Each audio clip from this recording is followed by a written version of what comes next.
kan kalau untuk sehari-hari ya sama aja sih semuanya. Berarti tergantung orangnya itu cara manage uang itu gimana itu ya? Iya, semuanya sama. Luar Jakarta rata-rata tuh Palembang sama Madura. Cuman kalau di sini Palembang, ntar sore agak siangan apa, sore dikit baru tim Madura. Kita ganti sip-sipan.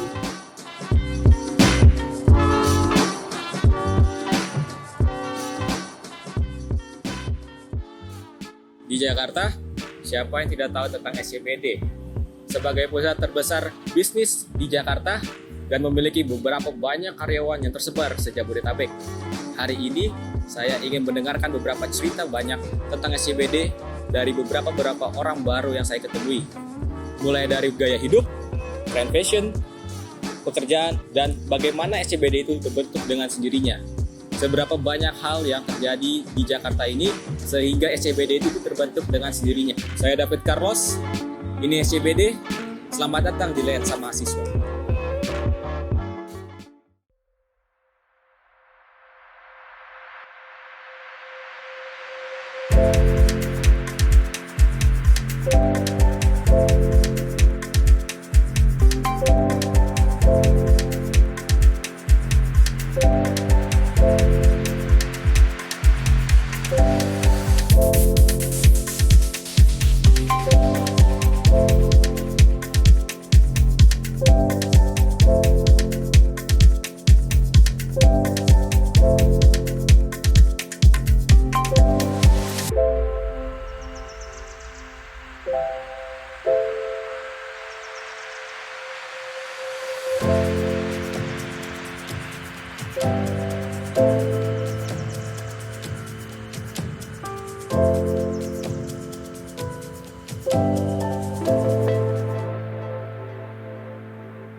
Setelah berjalan-jalan di daerah SCBD, saya menemukan salah satu narasumber karyawan yang bekerja di SCBD, yaitu Kak Like.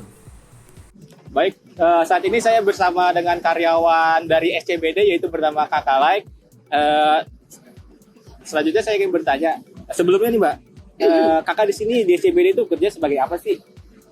Sebagai administrasi admin. Oke, administrasi itu biasanya buat ngurus apa sih sebenarnya? Ya banyak. Jadi itu gue kerja di suatu perusahaan asuransi. Nah itu gue bagian adminnya yang mengurus semua administrasi insurance. Data-data gitu ya Mbak? Iya. Baik. Selanjutnya nih Mbak, pertanyaannya, kakak itu biasanya kakak itu berasal dari mana sih atau tinggalnya di mana gitu? Oh kalau tinggal di Jakarta Utara, Oh, Kelapa Gading. Berarti jauh gitu ya dari sini ke Lumayan. biasanya nih kalau misalnya dari rumah ke kantor tuh biasanya naik kendaraan apa sih? Busway. Oh, busway. Baik, oke. Selanjutnya nih, ada yang bilang kalau misalnya tinggal di SCBD itu biaya hidupnya mahal-mahal terus glamor gitu. Siapa Sebenarnya itu gimana sih? bilang kagak, itu mah ya tergantung orangnya ya kan. Oh, iya. Lu lihat nih gue minumnya nih Good Day Fresh Iya, ya baik. kan. Enggak sih, kalau SCBD tergantung orangnya aja gimana. Oh, ya kan, kalau untuk sehari-hari ya sama aja sih semuanya. Berarti tergantung orangnya itu cara manage uang itu gimana itu ya? Iya, semuanya sama sih. Sama aja sebenarnya ya? Iya. Baik. Biasanya nih Kak, kalau kerja itu Kakak dari jam berapa sampai jam berapa sih? Dari jam 8.15 sampai jam 5. Oh, berarti sampai sore juga ya? Ya. Oh. Menurut Kakak nih, uang lembur itu nggak sih Kak penting banget buat para pekerja gitu di karyawan gitu? Ya penting, itu kan tambahan. Namanya kita kerja kan butuh tambahan. Oh iya, buat uang saku gitulah ya Ya. sebenarnya. Kalau boleh tahu nih Kak, buat pengeluaran sehari-hari itu berapa sih kalau tinggal di SCBD gitu, kayak kehidupan di SCBD? Yang gue bilang tadi tergantung orangnya. Oh, tergantung orangnya ya? Iya, kalau misalnya jajan lu cuma untuk makan sama ini doang ya paling sekitar berapa ya, 30 ada lah. ya. Tapi kalau misalnya lu mau jajan lagi ngopi apa Starbucks ya pasti lebih dari itu. Iya. Baik ya, ini pertanyaan terakhir nih. Ya. Banyak orang yang bilang kalau bisa tinggal atau bekerja di SCBD itu rata-rata udah pada sukses tuh. Menurut tanggapan kakak tuh gimana sih? Sukses ya? Iya. Jadi kalau udah tinggal di SCBD berarti udah sukses. Iya, Kerja di SCBD udah anggapan sukses orang gitu, kayak point of view orang gitu. Kalau bisa tinggal atau bekerja di SCBD itu biasanya udah sukses gitu. Enggak juga. Enggak juga ya kak? Enggak juga. Itu kenapa tuh biasanya? Ya SCBD itu kan cuma lokasi tempat ya. Iya. Tapi kan tergantung lagi pekerjaan lu sebagai apa. Oh, Kalau lu manajer ya sukses, kalau lu admin ya udah admin. gitu ya. Berarti nggak semua yang tinggal atau bekerja di SCBD itu orang sukses semua ya kak? Di sini banyak kan yang kerja di SCBD OB, ya udah sebagai OB. Oh, Admin ya sebagai admin. Iya, siap. Oke kak, makasih kak nih buat pertanyaan udah jawabannya. Oke, makasih. Saran. Setelah berbincang-bincang dengan Kak Like, salah satu karyawan yang bekerja di SCBD, tak jauh dari sekitaran tempat yang tadi, saya bertemu salah satu pedagang yang bernama Bang Asep. Baik, saat ini saya bersama dengan Pak Asep, pedagang SCBD, yaitu pedagang penjual sini. Sebelumnya Pak, ya terima kasih untuk buat diwawancara nih Pak. Sebelumnya saya ingin bertanya-tanya tentang seputar Bapak petugas atau pedagang sini Pak. Iya. Sebelumnya Bapak di sini jual apa sih Pak? Iya, kopi es gitu, rokok. Oke, jual makanan ringan gitu Iya, ya Pak? makanan ringan, minuman ringan lah. Baik. Untuk jualan dari Abang di sini, jualan ini udah dari tahun berapa sih Pak? Dari tahun 2018. Oh, dari 2018 sih Bang? Iya.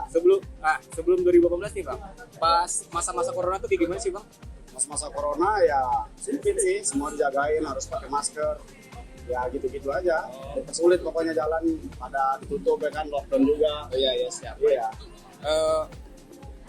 Kalau untuk lokasi nih Bang, Starling ini lokasinya itu menetap gak sih Bang? Atau pindah-pindah ke tempat gitu? Oh pindah, ntar kalau pagi di sini, kalau agak sorean dikit di GBK gitu. Oh, berarti sekitar SCBD doang ya Bang? SCBD doang ya. Oh, baik.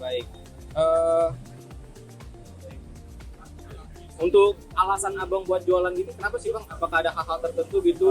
Kalau untuk itu mah karena kita udah nyaman ya, jadi untuk kerja itu udah agak berkurang, mau minat kerja itu udah berkurang. Satu karena nggak tahan dengan tekanan. Jadi Abang tuh maunya kayak free gitu, bebas Iya, gitu ya free, Bang? bebas. Tanpa ada tekanan Iya, dari benar. hal-hal tertentu ya Bang? Ya walaupun di sini ada PP, ada apa Iya. ya, itu namanya resiko perjalanan. Iya, oh baik Bang. Iya. Nah, ini Bang, yang terakhir nih, oh biasanya nih Bang, orang-orang yang jualan sini orang berasal dari mana sih Bang? Apakah dari Jakarta atau luar Oh Jakarta? enggak, luar Jakarta. Rata-rata tuh Palembang sama Madura. Cuman kalau di sini Palembang, ntar sore agak kesiangan agak sorean dikit baru tim Madura. Kita ganti sip-sipan. Oh berarti Iya. ada waktu-waktu Ada tertentu waktu-waktu gitu ya Bang? tertentu, ya. Oke. Ya udah Bang, makasih Bang Ya, buat sama-sama. pertanyaannya, jawabannya. Selama saya di SCBD, saya sering mendengar orang bilang, ya begini SCBD, tidak seindah di sepenglihatan mata. SCBD terasa seperti identitas alih-alih sebuah wilayah. Meski memiliki cerita masing-masing, orang-orang yang saya ajak bicara seolah-olah memiliki prinsip, yaitu memiliki pekerjaan. Di sana hidup mungkin kelewat berat, dan nasib tidak memihak orang kebanyakan. Tetapi mereka orang-orang yang kuat. Mereka kuat dalam berbagai hal.